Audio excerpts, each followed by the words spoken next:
Hello and welcome to the Relationship Anxiety Podcast. I'm your host, Krisenia, a certified relationship anxiety life coach. And today our topic is anxiety as a protector and the different parts that we have in our brains. This topic is based off of a model that psychologists and therapists often use in their work. It's called internal family systems. So you might have heard of it. But understanding internal family systems, or IFS, has been so life-changing for me and was a really key part of my healing journey. I find that it's a really helpful model and really helped me to understand what was going on in my brain because we can't heal anything that we don't understand. And so understanding really is the first step. So my goal today is to give you a little bit of understanding as to what is actually going on in your brain, which for me, I find so interesting. I am the kind of person who really likes to understand my own brain and other people's brains and what's going on in them. Like, even when I'm out and about and having conversations with people, I'm like, well, I wonder why their brain shows up this way. That's so crazy. Like, I wonder why they're doing that. I wonder why they're thinking that. I wonder why they wore that outfit today, right? And so, if you find brains really interesting and people really interesting, then today will be a little added bonus for you.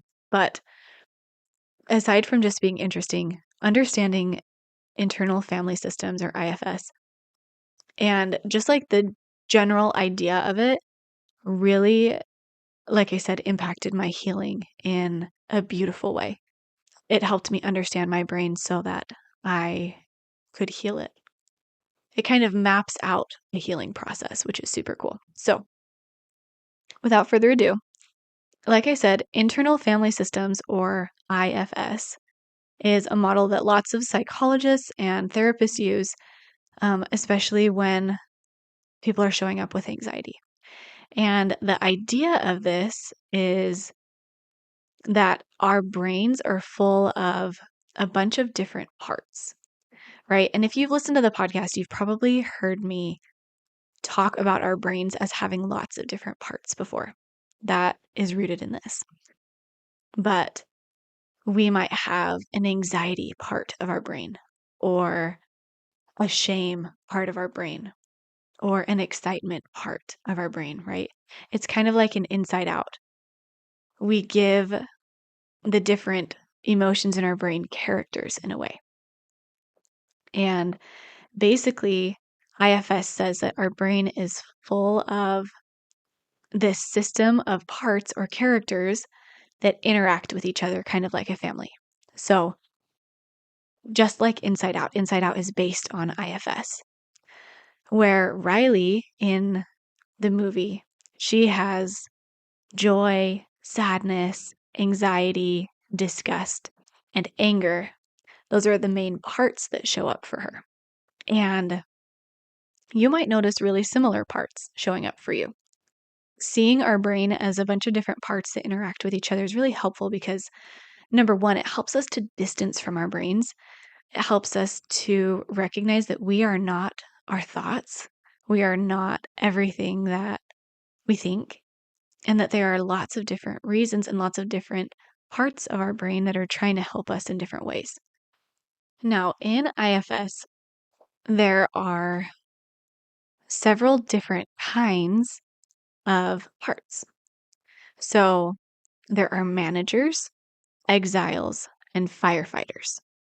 Now, I'll explain what those are, but then I'm going to kind of simplify them after. So this is just according to IFS. It says that managers are parts of our brain that protect us by trying to control our environment. They try to manage our emotions to prevent pain. So, examples of different managers in our brain are people pleasers, worriers, anxiety, perfectionist parts. Those parts of us are all trying to manage everything. I like have this idea of a lady with a really tight bun and a clipboard, right? She's trying to manage everything and make sure everything is perfect in order to keep us safe and make sure that we don't feel negative emotions. So anxiety is a perfect example of a manager. We're trying to control things. We're trying to manage our emotions so that we don't feel pain. Now, exiles are what managers are often protecting us from. Exiles are parts in our brain that usually hold painful memories. They hold fear and trauma from the past. So exiles are basically they're wounds. So there are times in our life when we have been wounded. Exiles could be things like grief or rejection, right? They're these painful emotions that we have that we don't always like to look at and we don't always like to feel. And then the last one is called firefighters. And firefighters are also protective. They're also protecting us from the exiles or the wounds. But they're basically activated when these wounds get too overwhelming. And so we try to extinguish the pain that comes from feeling the loneliness or feeling the grief or feeling the rejection. We try to extinguish that pain by doing impulsive behaviors. So, examples of firefighters are anger or addictions or like emotional outbursts. Those are some parts that we might have in our brain that show up when we feel overwhelmed by our wounds. And firefighters are basically trying to protect us still from those big feelings that we don't want to feel. So that's the IFS. I like to look at it in a simpler way, though. I like to look at it as our brains are full of protectors and wounds. And so I group the managers and the firefighters together. And the exiles are by themselves. They're exiled. But I group the managers and the firefighters together and I call them protectors. And then the exiles are called wounds to me. And so we show up in the world and we get wounds along the way. We feel loneliness. We feel betrayal.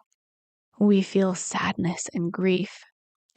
And in order to protect ourselves from feeling any of those emotions, we show up with anxiety and anger and worry and perfectionism and addiction. And all of these things are trying to protect us from ever having to feel the wounds.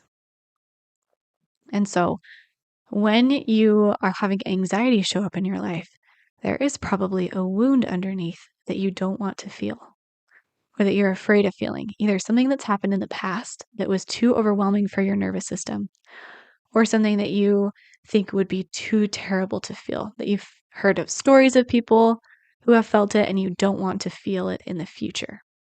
For example, betrayal. Maybe you yourself have never been betrayed, but maybe you had a family member who was.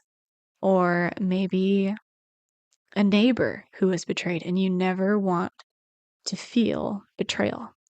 And so your anxiety is going to show up to protect you from feeling betrayal.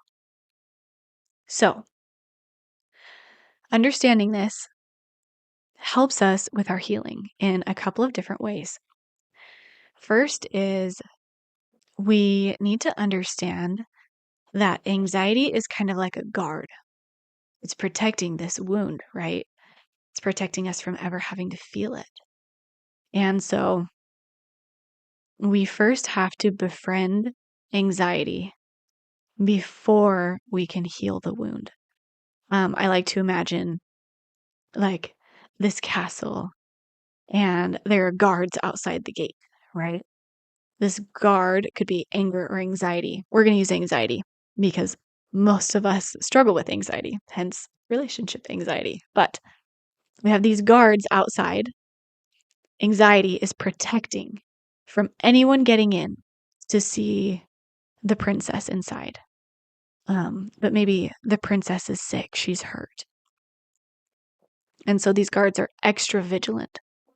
They don't want to let us inside to heal the princess because they think that we might hurt her again, right? We don't want anyone to see her. And so the goal is to get to know the guard, to get to know anxiety and to befriend it so that anxiety feels safe enough to let you close to the wounded part. And so that's why judging our anxiety and hating it doesn't help us. It's like hating this guard, judging the guard. It's not going to make the guard want to let us in anymore. And so our goal with anxiety is going to be to really get to know it. It's going to be so curious and get to know this guard like a friend. We're going to be curious. We're going to try to have empathy for this guard, for this part, this anxious part of our brains. We're going to try to get to know, hey, like, what's important to you? Kind of like sitting down at lunch with this guard. What's important to you? What are you scared of? What are you protecting me from? And then loving on that part. Saying, I totally understand. I'm scared of that too. Like, I am going to do everything in my power to make sure that doesn't happen, to make sure we don't get betrayed, or to make sure that we don't feel lonely. But even if we do feel lonely, I'm going to be here for you. I'm going to be here for myself. I won't give up on myself. And as we teach our brains that we are actually a safe person to be around, they'll slowly let us in to allow us to heal the broken parts. I know it sounds like Inception. I know it sounds crazy. But what's going on in your brain is there are parts of your brain that don't feel safe around you, which is crazy. But our brains view us in some ways as judgmental. Like, oh, you're just going to judge me. You're just going to like say that I shouldn't feel lonely or I shouldn't feel betrayed. And so I'm not going to let you in. So we really have to learn how to be compassionate with ourselves and how to show up as our own support system.